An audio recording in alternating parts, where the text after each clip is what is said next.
Hi everybody, this is KJ from Metro Hobbies Toys and Games. How are you doing? I'm going to talk to you about Light My Bricks today, which you may have heard before. It's a Melbourne-based company and they design a modular lighting system specifically for Lego. I'm going to show you two ways you can use that with your Lego today, and then I'm going to show you another way.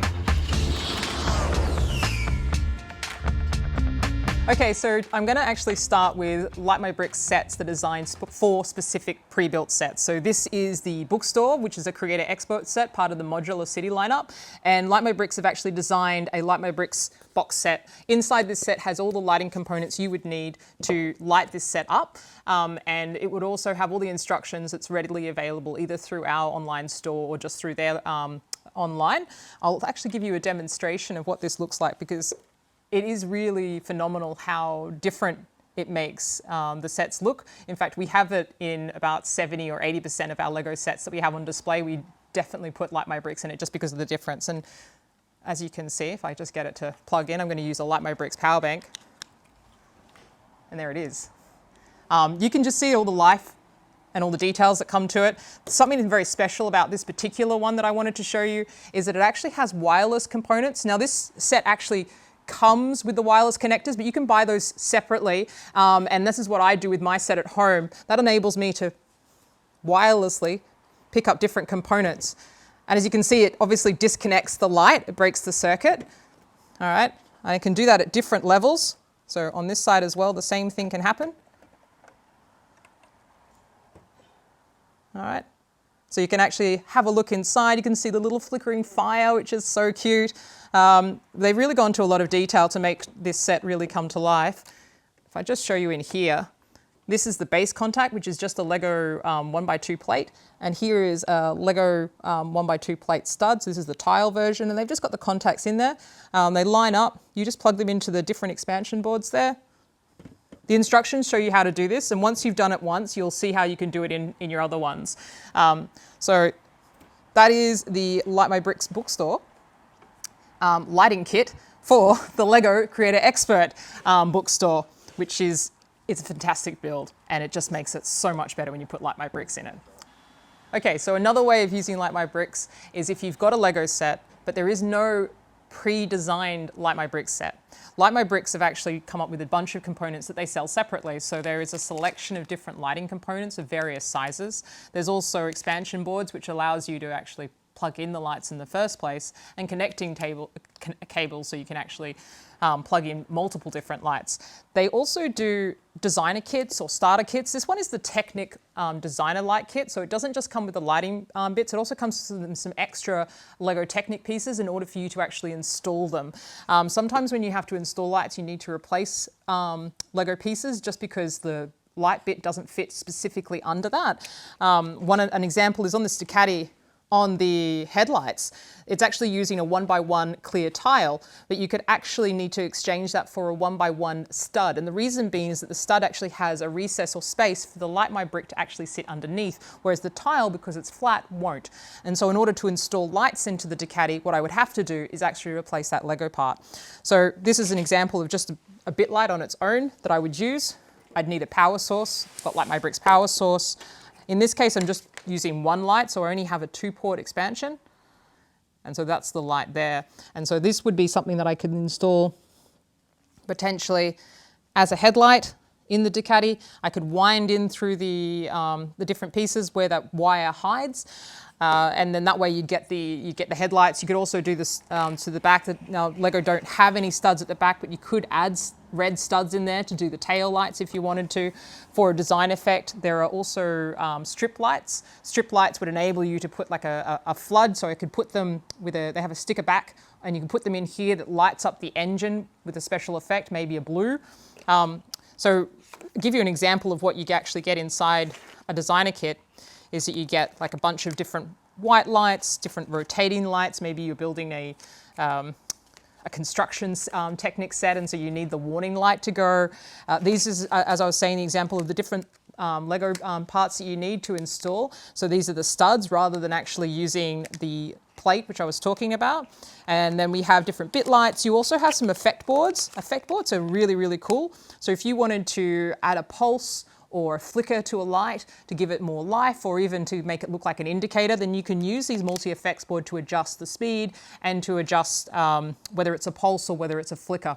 There's a number of different bits that they have. I can't talk about them all in one video, but it's definitely worth checking out what kinds of special effect boards they have, because you can use them in not only your Lego sets, but other things as well. Okay, so now I want to talk about, or another way of using it is actually in model kits. Now, stay with me. This is a modular lighting system. It's tiny. There's actually various different sizes. You've got the original bit light, which is a diameter of about 3 millimeters because it goes under a stud. They've also produced what's called a micro bit light, which is even smaller. Now, because they're designed to fit between Lego bricks, that makes them ideal for fitting in small spaces in model kits. An example is that I've installed them into your cross silhouette SD Gundam. So that's super deformed Gundam. It's very appropriate because it's a bit cartoonish.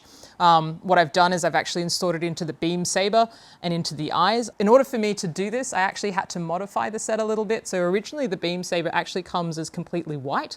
This particular beam saber with the clear plastic comes in this little set here, which I've taken out. I've then chopped off using just your classic XL knife if you like, or you can use a Tamiya one. It's just your normal surgical knife.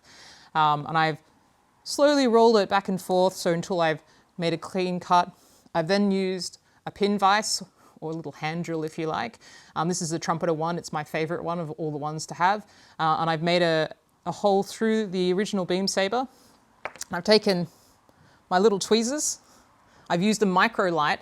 In this case, I've used red, and I've just bent it over a little bit in order so the actual light part is actually on top. And then I've just inserted it into the beam saber. And I use a plastic cement. Plastic Magic is specifically what I use. And I've just applied it to the top of the beam saber and to the bottom of the clear plastic parts.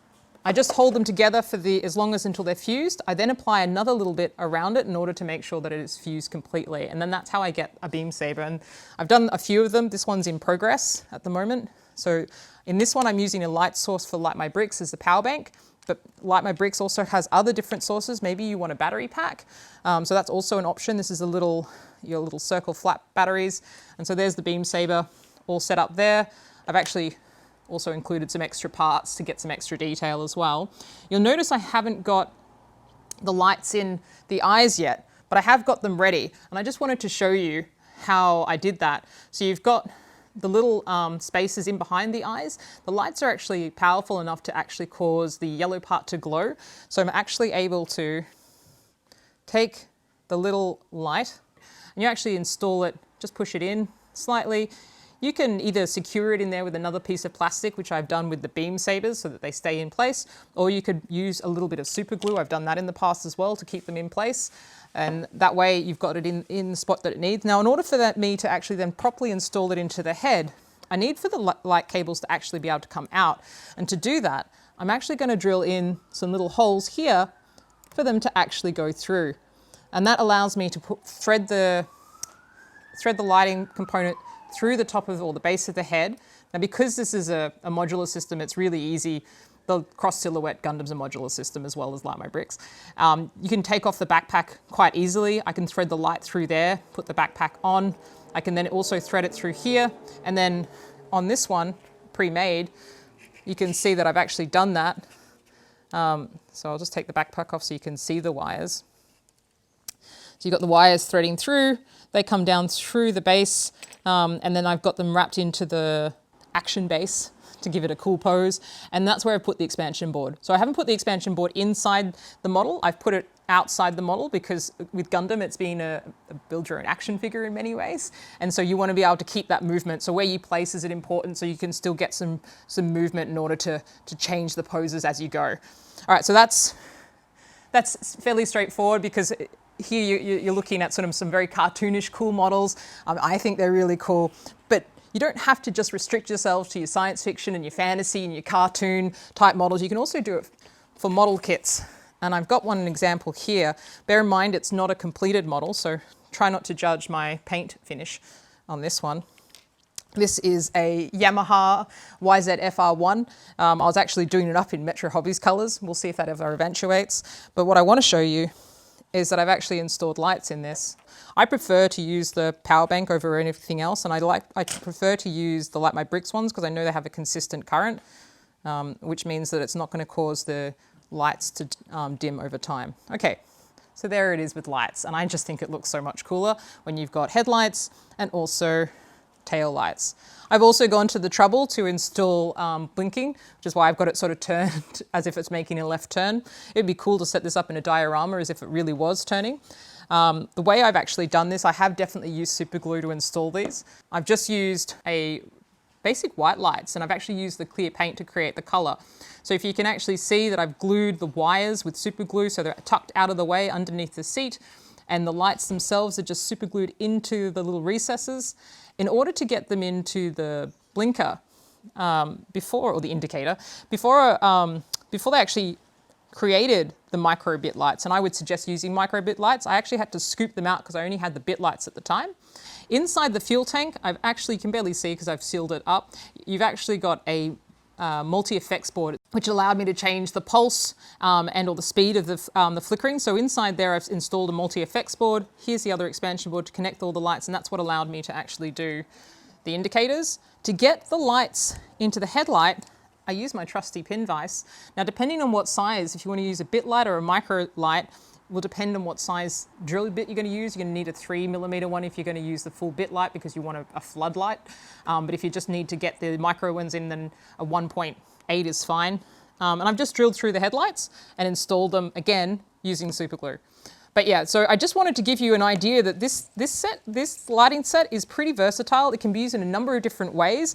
I particularly like the challenge I get with trying to put it in model kits. If you really want to be serious about it, you could always calculate what the lumens are supposed to be and adjust how far you make the pin vise hole in order to adjust that to be more realistic. Okay, so now you should have a good idea or basic knowledge of what you can do with Light My Bricks, and so now it's up to you, and the fun really begins when you get to start experimenting like I did. I had so much fun. If you're actually interested in any of the products that I showed today or the tools that I specifically use, we'll keep links in the description below, and if you haven't subscribed already, don't forget to subscribe, and don't forget to hit that like button.